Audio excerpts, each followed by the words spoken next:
आणि आता कृषी विषयक महत्त्वाच्या बातम्यांचा झटपट आढावा घेऊयात बळीराजा टॉप 10.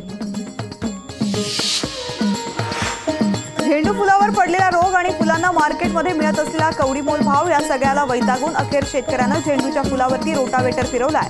वातावरण बदलाचा थेट परिणाम शेतकऱ्यांच्या शेतमालावरती होत असल्यामुळे शेतकरी आर्थिक संकटात सापडल्याचं बघायला मिळतंय. मराठवाड्यात यंदा अत्यल्प पाऊस झाल्यामुळे सेलूच्या निम्न दुधना प्रकल्पामध्ये समाधानकारक पाण्याची आवक झाली नाही. परिणामी प्रकल्पामध्ये कमी पाणी असल्यामुळे रब्बीमधील पिकांना कालव्यातून पाणी सोडणं शक्य नाहीये. त्यामुळे कालवा लाभ क्षेत्रातील 4 तालुक्यातील शेतकऱ्यांना मोठा फटका बसलाय.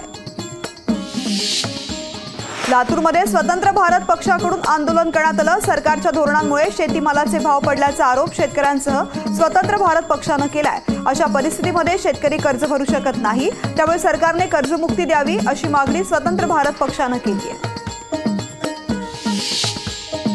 सांगोल्यातील 164 शेतकऱ्यांनी मुद्रांक मूल्यांकन आणि मुद्रांक नोंदणी शुल्क कमी भरल्याचं तपासणीमध्ये निदर्शनास आलंय. त्यामुळे संबंधित शेतकऱ्यांनी 31 जानेवारीपर्यंत ही रक्कम न भरल्यास मालमत्ता जप्तीसह बँक खातं सील करण्याचा इशारा देण्यात आलाय. मात्र तब्बल 6 वर्षांनी आम्हाला नोटीस कशी आली असा सवाल शेतकरी उपस्थित करतात. सांगलीतील शिराळा गावची आता गवती चहाचं गाव म्हणून ओळख निर्माण झाली आहे. तब्बल 70 पेक्षा जास्त शेतकरी गवती चहाची लागवड करतात. अल्पभूधारक आणि शेतीवर उदरनिर्वाह करणारे शेतकरी पैसा मिळवून देणाऱ्या पिकाकडे वळतात. पवन मावळला भात पिकाचं आगार म्हटलं जातं आणि खरीपातील मुख्य पीक भात असलं तरी रब्बी हंगामामध्ये शेतकऱ्यांच्या दृष्टीनं महत्त्वाचं आणि चवदार पीक म्हणजे वाल पावटा. मावळामध्ये वाल पावटा पिकांची उत्पादनं घेतली जातात. कोकणात सध्या हिवाळी पिकांचा हंगाम सुरू झालाय. शेतकरी या हंगामामध्ये गावठी मिरची, कुळीथ, चवळी, भुईमुग ही पिकं प्रामुख्यानं घेतात. सध्या गावठी मिरचीच्या शेतीवरती शेतकरी अधिक लक्ष देतात. पुण्यातील भोरमधील युवा शेतकरी स्वाती अमित किंद्रे यांनी नाटंबीमध्ये पॉलीहाऊस उभारून पारंपरिक शेतीला बगल देत जरबेराचा मळा फुलवलाय. पुण्यातील गुलटेकडी फुल मार्केटला रोज 300 गड्डी जरबेराची फुलं पाठवली जातात. 20 रुपयांपासून 90 रुपयांपर्यंत गड्डीला भाव मिळतोय. मालेगावचे रेशीम राज्याच्या बाजारपेठेमध्ये सरस ठरलंय. कृषी विभाग मालेगावचा आधुनिक रेशीम उद्योगाचा पहिलाच प्रयोग यशस्वी केलाय. ते 40 ते 50 हजार रुपये महिना कमवतात. पुणे जिल्ह्यातील पाणी टंचाईचा रब्बी पिकांना फटका बसला. त्यामुळे पिकांना फेब्रुवारी महिन्यामध्ये पाणी कमी पडण्याची शक्यता आहे. जिल्ह्यातील अनेक धरणांमध्ये अपुरा पाणीसाठा असल्यामुळे शेतीला पाणी सोडण्यावरून अधिकाऱ्यांमध्ये संभ्रम आहे. यानंतर कृषी विषयक बातम्या पाहूयात सविस्तर स्वरूपात.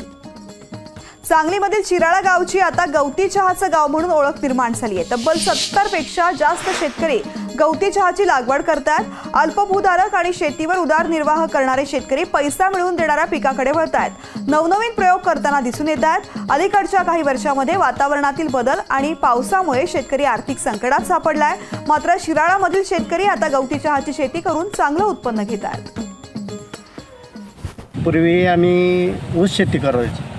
पाण्याची कमतरता भासायला लागल्यामुळे पावसाचा अंदाज व्यवस्थित येत नाही. त्यामुळे आम्ही आता ऊस शेतीकडून हळूहळू भाजीपाल्याकडे जात होतो. भाजीपाला आता परवडत नाही औषध पाणी मारल्यामुळं. त्यातसुद्धा आता काय फायदा राहत नसल्यामुळं आम्ही आता हळूहळू आता चहापत्तीकडे वळालो.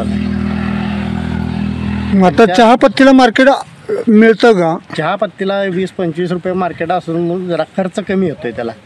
त्यामुळे जरा याकडं आता जरा बऱ्यापैकी आम्ही वळलेलो आहे.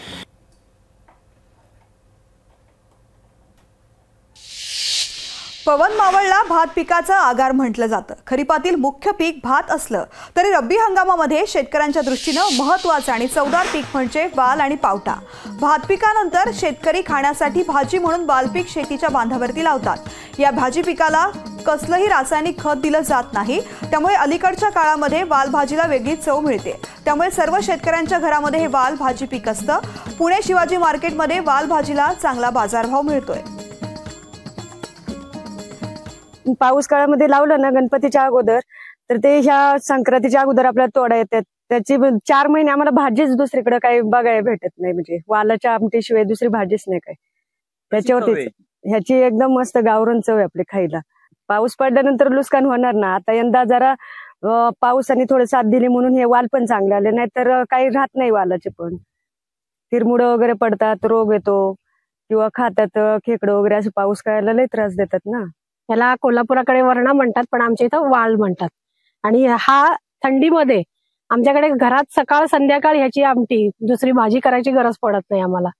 आणि हे आम्ही ज्यावेळेला गणपती असतो म्हणजे भाद्रपद महिन्यामध्ये आम्ही हा पेरतो आणि त्याच्यानंतर सगळ्या बांधांवरती हा पेरतो. त्याच्यानंतर मग काही जण बांधून करतात वालाला किंवा काही जण असंच बांधावर सोडून देऊन हा करतात. आणि आता साधारण संक्रांतीच्या आधी त्याला शेंगायला सुरुवात होते आणि मग आम्ही तो काढून एक तर वापरतो ह्याच्यामध्ये घरात किंवा मग तो शहरामध्ये विकायला नेतो. कारण संक्रांतीच्या वेळेस ह्या वालाला खास महत्व आहे. भोगीच्या भाजीमध्ये वाल, तुरीच्या शेंगा आणि हरभरा आणि हे हवंच हवं म्हणून आम्ही याची शेती शक्यतो करतो. सांगोल्यातील 164 शेतकऱ्यांनी मुद्रांक मूल्यांकन आणि मुद्रांक नोंदणी शुल्क कमी भरल्याचं तपासणीमध्ये निदर्शनास आलंय. त्यामुळे संबंधित शेतकऱ्यांनी 31 जानेवारीपर्यंत ही रक्कम न भरल्यास मालमत्ता जप्तीसह बँक खातं सील करण्याचा इशारा देण्यात आलाय. शेतकऱ्यांना नोटीस पाठवून खातं सील करण्याचा इशारा देण्यात आलाय. तर शेतकऱ्यांनी जमिनीची खरेदी करताना सर्व कागदपत्र जोडून दुय्यम निबंध कार्यालयानं दिल्यानुसार मुद्रांक मूल्यांकन आणि नोंदणी शुल्क भरल्याचं सांगितलंय. त्यानंतर तब्बल 6 वर्षांनी आम्हाला नोटीस कशी आली असा सवाल आता शेतकरी उपस्थित करतात. शासन अभय योजना आणलेली आहे, तो 31 तारखेपर्यंत समाप्त होत आहे. सर्वांनी पक्षकारांनी मिळून आपल्या दस्तावेजाची वरिष्ठ कार्यालयाला आपले नोंदणी फी व मुद्रांक शुल्क जमा करावी आणि त्याच्यामध्ये दंडाची वसुली वगैरे त्यांना तुम्हाला माफी दिलेली आहे. हे सर्वजण तुम्ही आता शासनास सहकार्य करावे. 31 तारखेपर्यंत समाप्त होणार आहे, त्याच्याने सर्वांनी काळजी घ्यावी. अन्यथा आपल्या बँक आपल्या मालमत्तेवर टाच आणणार आहे आणि बँकेचे अकाउंट तुमचे सील करणार आहेत. सर्वांनी मिळून 31 तारखेपर्यंत याची माफी दिलेली आहे. सर्वांनी नोंद घ्यावी. आम्ही त्या संदर्भात कागदपत्राची पूर्तता केलेली आहे आणि या संदर्भात यापूर्वी एकदा नोटीस आल्यानंतर अर्ज केलेला आहे, त्यावर कोणतीही कार्यवाही झालेली नाही. त्यानंतर पुन्हा एकदा या नव्याने आलेल्या यादीमध्ये आमचं नाव आलेलं आहे. साधारणपणे सांगोला तालुक्यात ज्या जमिनीच्या खरेदी आणि विक्री झालेल्या आहे त्यामध्ये जमिनीचं व्हॅल्युएशन आणि मुद्रांक शुल्क आणि नोंदणी फी ही रजिस्टर कार्यालयातूनच केली जाते. रजिस्टर कार्यालयात मुद्रांक शुल्क आणि नोंदणी फी झाल्यानंतर त्यांची फी भरल्यानंतरच कागद केला जातो. जर आम्ही फी भरलेली आहे आणि फी भरून परत नंतर ही कुठनं फी आली, कशी आकारली ही शेतकऱ्यांना कोणत्याही माहिती नाही. त्यामुळे शेतकरी आज आर्थिक संकटात सापडलेला आहे. यावर शासनाने योग्य तो निर्णय आणि चौकशी करावी आणि शेतकऱ्यांना न्याय द्यावा. लातूरमध्ये स्वतंत्र भारत पक्षाकडून आंदोलन करण्यात आलं. सरकारच्या धोरणांमुळे शेतीमालाचे भाव पडल्याचा आरोप शेतकऱ्यांसह स्वतंत्र भारत पक्षानं केलाय.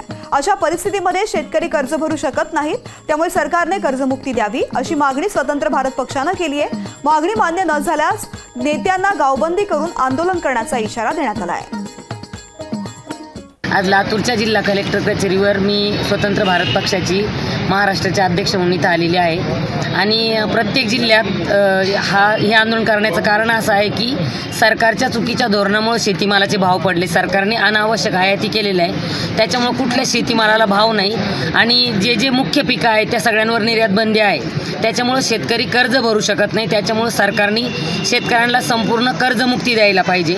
दुसरा मुद्दा म्हणजे वन्य प्राण्यांचा अतिशय भयंकर त्रास आहे, नुकसान आहे. शेतकऱ्यांचं नुकसान झाल्यावर नुकसान भरपाई कमी मिळती, शेतकऱ्यांची हॅरेसमेंट जास्ती होती. त्याच्यामुळं सरकार जर त्यांचे वन्य पशु सांभाळू शकत नसेल तर त्यांनी ते मारण्याची परवानगी शेतकऱ्यांना द्यावी, याच्यासाठी आमचं आंदोलन आहे. कोकणामध्ये सध्या हिवाळी पिकांचा हंगाम सुरू आहे. शेतकरी या हंगामामध्ये गावठी मिरची, कुळीथ, चवळी, भुईमूग ही पिकं प्रामुख्यानं घेतात. सध्या गावठी मिरचीच्या शेतीवरती शेतकरी अधिक लक्ष देत आहेत. यामधून बऱ्यापैकी उत्पन्नही मिळतंय. मिरचीच्या शेतीसाठी वाफे तयार करणं, बियाणं लावणं सुरू झालेलं आहे.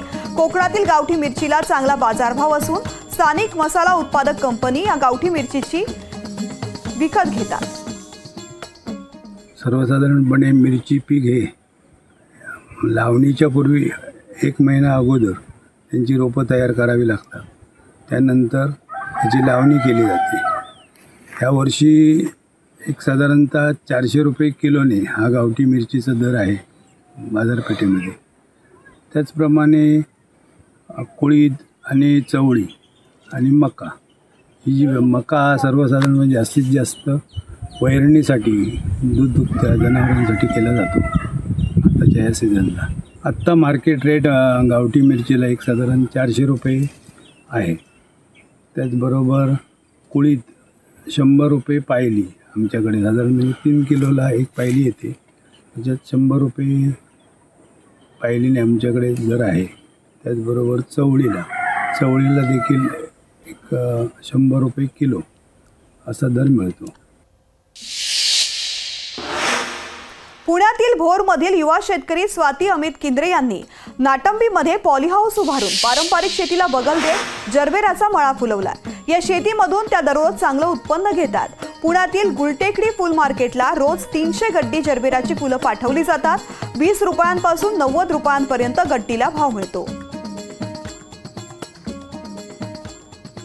जोडधंद्याचे फायदे असे की माझ्याकडे जी शेती आहे, सपोज आता आपण भात शेती जर लावली, त्याच्यातून जर उत्पन्न नाही निघाले तर हा जोडधंद्यातून आपल्याला 4 पैसे यायला मदत होते.